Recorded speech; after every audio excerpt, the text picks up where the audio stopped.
which is gender-based violence, right? Tell us about that. What you guys offer, or what's happening there?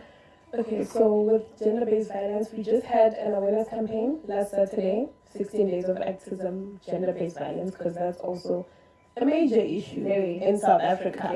A major. And I feel like it's being looked over a lot. Yes, now we are coming to terms with it and women are speaking out, but I still feel like there's still more. We can do more. It's still being looked over. We're not being heard. And I say women and children because they suffer from it a lot, but now we've just realized that it's not only women and children, it's everyone. Yeah. Men, also the LGBTQI community, oh my God, it's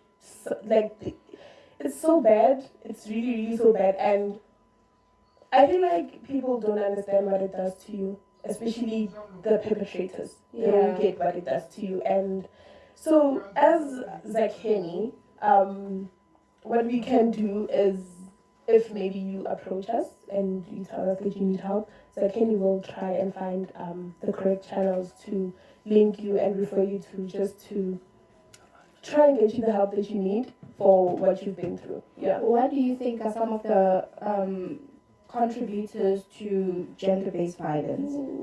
Culture. Yeah. The major one. I feel like cultural norms. Yeah. Because especially when we're coming to gender-based violence, like between women and men.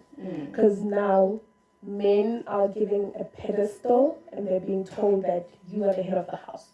Women must listen to you. And whatnot. Now, it becomes a problem because now they're inflicting their power using violence. Whether it's emotional, whether it's physical, mental, sexual. There's a lot. So I feel like cultural norms, also gender stereotypes, and Talking about gender stereotypes, I know of a couple where the husband is being abused by the wife, and the family is not doing anything about it because it's a man. You should be able to handle your household. Yeah. And I'm thinking, if it was the other way around, the family would have long. They would have It's true. Men, it's hard for men to come out and say, I'm being abused, because how? You know, you get to the police station and you tell them that my girlfriend is beating me. It's a joke. How? You're a man. And I feel like it stems back to cultural norms. If men weren't given the pedestal and being told that you are the man, you must be strong, men don't cry.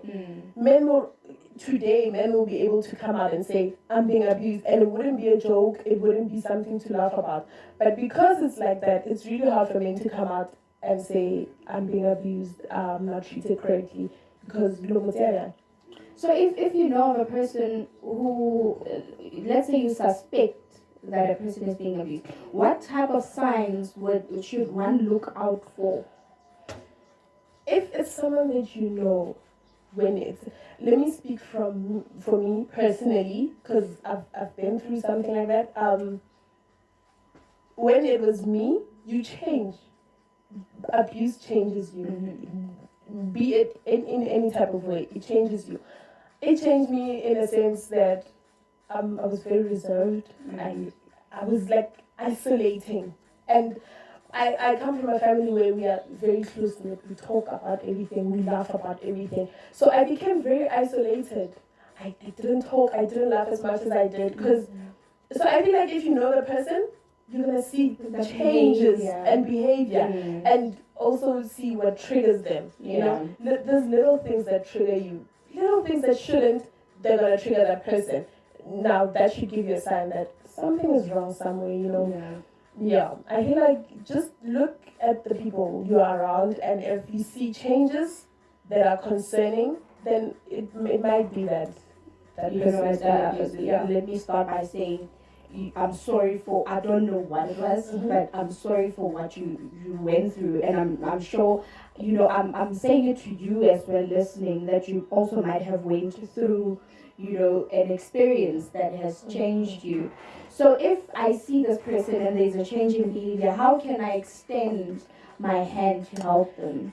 That's a tricky one, because when you are in that state of mind, everyone is the enemy. Because when you self-isolate and you are being abused, you expect, I don't know, but speaking for me, I expected everyone to see that I'm being abused. I felt like it was, you could see it. I felt like it was written on my forehead for some sense, you know. So I feel like it's very difficult, but just be there for the person. Talk to the person. Don't put pressure on them because you're gonna trigger them. But talk to the person, and if they trust you enough, they're gonna probably open up about it. Okay. Yeah. Well, thank you so much for joining us. I kind of feel like we didn't have enough time, and there's like so much to talk about. Yeah. So you said you guys are based in Mabopane, Central House. Yes. So what about better like maybe Motuna Mamelodi or like at least really? Okay. So Zakheni is based in Mabopane, but they deal with Tshwane, region 1. Okay. So if you are within that region, wherever it is, I feel like we can reach you. Yeah. So if you're from Mamelodi and you're not in the region, I feel like so how can people get a hold of you? Your number, your Facebook pages? Let's share that. Okay, so you can keep in touch with us on our landline at 082 797 3585. And also you can contact us on WhatsApp on 066 046 7868.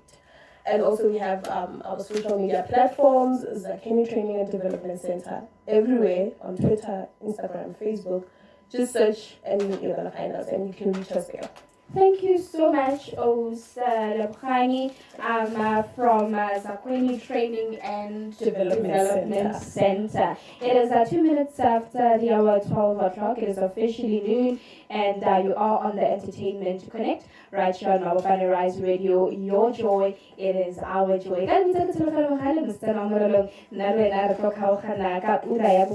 But for now, let's just continue listening to some good music, aka featuring Kilo Minant, Bella in Versace. Okay.